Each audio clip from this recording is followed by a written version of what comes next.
Sir, যুদ্ধে ৩০ লক্ষ মানুষ মারা আচ্ছা, গিয়েছিল, এটা তো ২ বোঝা লক্ষ যাবে।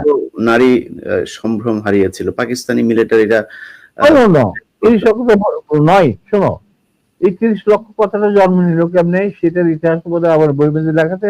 আমি তোমাকে আবার স্মরণ করার জন্য তোমার ছোটদের বলছি। জি মুজিব যখন ইংল্যান্ড মানে লন্ডন হয়ে ইন্ডিয়া হয়ে বাংলাদেশে আসবে, লন্ডনে উনি কয়েক ঘন্টা যাত্রা বিরতি করেছিলেন। এগুলি সব অর্গানাইজ করেছিল পাকিস্তান সরকার। তখন তার সাথে দেখা করতে যায় সিরাজ ভাই, বিবিসির বাংলা বিভাগের হেড, আর বাংলাদেশের মিশনের ইনচার্জ রেজাইল করিম, ফরেন মিনিস্ট্রি অফিসার, যার সাথে আমিও চাকরি করছি কিছুদিন, ওনার সাথে আমার জানাশোনা আছে। এই দুজন মুজিবুর রহমানের সাথে কাছে যায়, ক্ল্যারিস হোটেলে নিয়ে তারা সবাই বিরতি মানে যত ঘন্টা রেস্ট। তখন মুজিব তাদেরকে জিজ্ঞেস করা, আমি এটা আমাকে সিরাজ ভাই নিজে বলে দেবে। সিরাজ ভাইয়ের সাথে আমার একটা ঘনিষ্ঠতা ছিল আগে থেকে, যখন আমি ছাত্র জীবন ছিলাম। তখন উনি বাংলা বিভাগের ইনচার্জ। ডেভিড ফ্রস্ট আসছে মুজিবের ইন্টারভিউ নেওয়ার জন্য। তো মুজিব তখন সিরাজ ভাই আর এই রেজাউল করিম সাহেবকে আলাদা ডেকে নিয়ে জিজ্ঞেস করতেছে যে সত্যি কি বাংলাদেশ স্বাধীন হয়েছে নাকি আমার কোথাও নিয়ে মাইর ফেলানোর বন্দোবস্ত করা হয়েছে। তখন সিরাজ ভাই ওনাকে বললেন, স্যার, মুজিব ভাই, বাংলাদেশ স্বাধীন হয়েছে, আপনি যাইতেছেন as a prime minister of Bangladesh, কিন্তু আপনি ইন্ডিয়া হয়ে যাচ্ছেন কেন সেটা আমরা বলতে পারবো না, এটা আপনার সিদ্ধান্ত। তখন বলছি ক্ষয়ক্ষতির, তখন তো ইন্টারভিউ নিব, তো ক্ষয়ক্ষতি কত?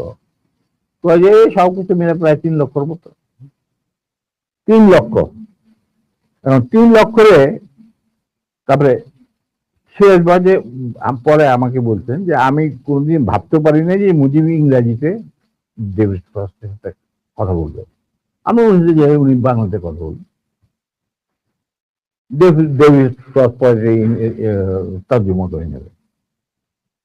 যখন ইন্টারভিউ নিতে ছিল তখন David frost asked this question, what do you think is the losses of life in this so-called freedom during this freedom struggle? Mujib বলল 3 মিলিয়ন। ৩ লক্ষরে বানায় ফেলাইলেও 3 মিলিয়ন। ওইখান থেকে যে রেকর্ড বাড়া শুরু হইলো 3 মিলিয়ন, ওই 3 মিলিয়ন চলতেই আছে। তখন আফটার দ্য ইন্টারভিউ সিরাজ ভাই তখন মুজিব তো আর কাট করতে পারে না, he is talking to the David frost একলা, যেমন আমি তোমার সাথে কথা বলতেছি সেরকম। After the interview was over, Mujib went to retire into his bedroom. Shiraz Bhai came and Rizal Karim came. They saw David Frost to handkerchief by করে তার চোখ মুছতেছে, পানি পড়তেছে তো চোখ মুছতেছে।